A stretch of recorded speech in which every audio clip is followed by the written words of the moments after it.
Hello, everybody. My name is Adam. This is 91X, and we're here with Alice Merton. Thank you for joining us today. We appreciate it. Thanks for having me. Of course. You've kind of had a unique situation as far as where you've lived in multiple different places. Can you tell me a little bit about that? Like growing up and then living in 12 different countries, I'm sure that's got to be pretty rough. It was. I mean, it wasn't 12 countries, but it was like 12 places. 12 places. And just like, it was like four countries, I think. But yeah, it was tough. It was not the easiest thing. And for a very long time, I felt very depressed for not really knowing where my home was and where I belonged. So that was put into a song. Yeah, I mean, I can imagine like the culture shock and yeah. How did you deal with you're moving to these countries and did you know the language? I didn't know German. So okay. When I moved to Germany, I didn't know German. And that was a very difficult language to learn because they have 5 different ways of saying the. Oh, wow. Which is crazy. Like in English, I feel like we're so lucky that we only have the to choose yeah. from. But they have like 5 different ones that you have to learn by heart. Oh, wow. And it's ridiculous. Like I'm still learning which one is which. And because for each word has its own the. Were you kind of just thrown into it? Like you moved to the country and then you started school and you didn't know any German at all? That's it. I mean, my parents, so I came home one day from school in Canada. And they're like, hey, guess what? We have a surprise for you. I'm like, what? And they're like, we're moving to Germany. Oh, wow. I'm like, oh, okay. So I was really upset. And then I got put into a normal German school. Mm-hmm. And I didn't understand the teachers because they were speaking. So we moved to Munich, and that's in the southern part of Germany. Uh-huh. And they have very thick Bavarian accents. Oh, wow. So I didn't understand anything for like a year. And my marks started dropping, and I was failing 2 subjects. And in Germany, the problem is if you fail 2 subjects, you have to repeat the whole year. Oh my goodness! So I was always trying to like stay above water and be like, okay, I have to get the minimum so I can kind of pass the advance, year. Yeah, right. to go to the next grade. Did you have to have like tutors and I all had that stuff? a tutor. So I had a tutor that helped me with German every single day for like 3 hours after school.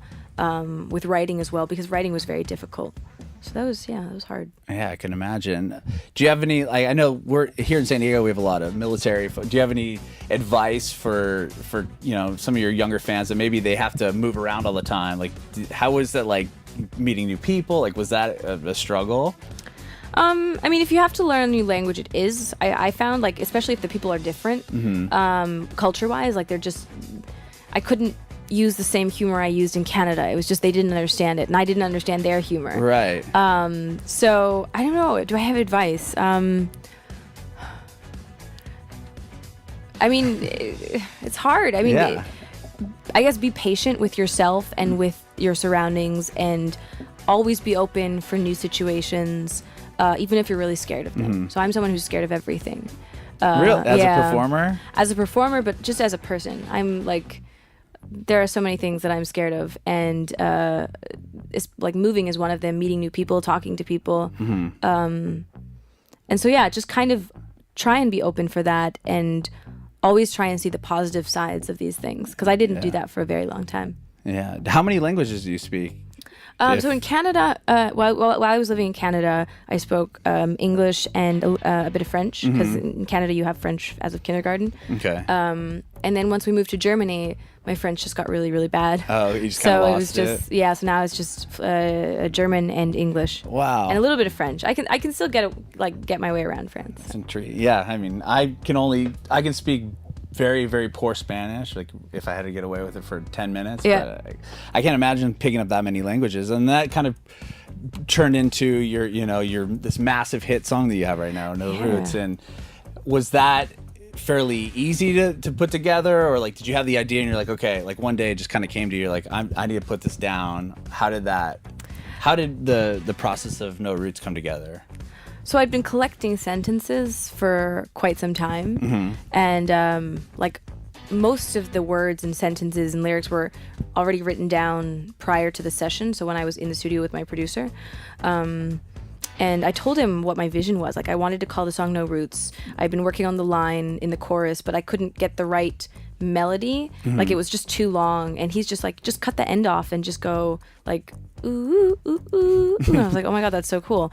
And so we were done within a day, and yeah, so it was a really easy one because most of the writing was done and the melody just came. I didn't even have to think much about the melody. It just came with the lyrics. So yeah, and it's that song. It's huge for us. It's huge everywhere. Like, do you remember the first time you heard it like on the radio and you're like, whoa, like that's, yeah, like, I remember. You do remember? It was actually in Germany because Germany started playing it, and it was weird because I was going into a taxi. I was on my way to the airport, and just before I got into the taxi, I stepped in dog poo, and I was so mad because I knew I was going to be on a plane for the next few hours. Oh, bummer. And to be in a plane and have like the smell of dog poo float around everywhere is disgusting. And I remember getting to the airport, and the song came on, and I was like, yes, this just made my day. My song's on the radio. Yeah, so then if somebody brought it up, you could say, well, my track's on the, did you hear my song on the way here? So if someone's like, what's this weird smell? You're like, by the way, do you know my track? Exactly. I don't think that would have made them happy. They'd be like, I don't care about your fucking track. So when did you start writing music? When I was 16. Oh. I discovered it quite late. What was the first instrument you picked up? Actually, so I played the piano when I was 5, so I did a lot of piano, but the first instrument that I used to write songs was the guitar. Oh, okay. And do you remember the first song that you wrote? Like, do you still play it, or is it? I don't play it. Yeah, no, it's just called kind of buried back there. Yeah, it's like buried, so I don't ever have to. No, it's called the Frog Song. Do you have a recording of it? I do, but I'm not going to show it to anyone. It was this really cheap. Like, I think I was 16, and I was like, it's that age where you're kind of trying to find your first 16. love, and it was. I think the main line was like, "How many frogs does a girl have to kiss so she can finally find her charming princess?" I mean, it was cheesy. That's good. I don't know if it's good, but.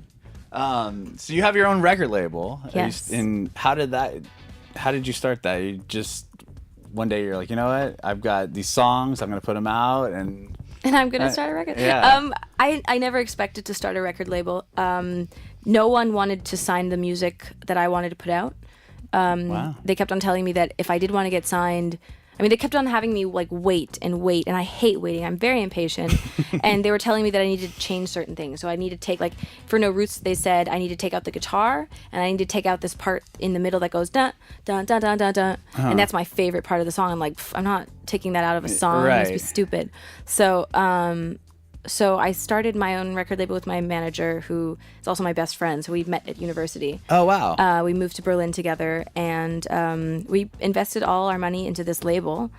And we managed to find people to kind of promote it. So we started with like online promotion of just promoting it in blogs. And Okay. it grew from there, and we found a guy who also did like a little bit of indie radio plugging. So he would go to the radio stations and be like, hey, this is this artist, she's kind of new. And this was before Spotify started, because we actually went to Spotify. We're like, hey, we're starting a label. Do you guys want to maybe play this song? They're like, no. Oh, wow. You guys are not, like, we're not playing this. And then once it started growing on blogs and automatically getting put into playlists, that's when Spotify's like, okay,